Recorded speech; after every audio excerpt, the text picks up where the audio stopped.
સમાચારમાં આગળ વાત અમદાવાદની કરીશું કે જ્યાં આગળ સંકલન સમિતિની બેઠકમાં ધારાસભ્યો રોષે ભરાયા છે કે જ્યાં પ્રશ્નોના નિરાકરણ ન આવતા ધારાસભ્યોએ હૈયાવરા ઠાલવી છે અને કોંગ્રેસના ધારાસભ્ય ઇમરાન ખેડાવાલાએ રોષ વ્યક્ત કર્યો છે।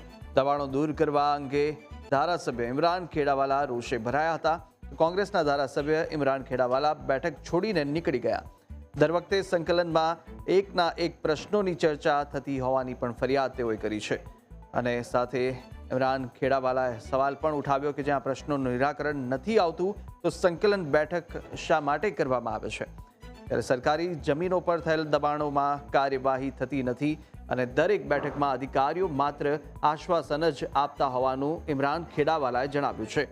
તો ઇમરાન ખેડાવાલાના રોષને લઈને બીજેપીના ધારાસભ્ય અમિત ઠાકરે પણ નિવેદન આપ્યું અને કહ્યું કે આ બાબતે કામગીરી ચાલુ છે અને ઘણા પ્રશ્નોનો ઉકેલ તાત્કાલિક આવતો નથી, ત્યારે ધારાસભ્યોએ પણ પ્રશ્નોનું સતત ફોલોઅપ લેવું જોઈએ તેવી પણ ટકોર કરી છે।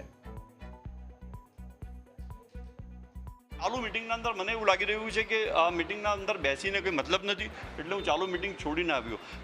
સરકારી જમીનનો ઉપયોગ એ દબાણ માટે થાય એવું ન થાય એવી મારી જ્યારે રજૂઆત છે। મને 24 થી 48 કલાકમાં મને કલેક્ટર કચેરી તરફથી મને એનો રિસ્પોન્સ મળ્યો છે, એનો મને આનંદ છે।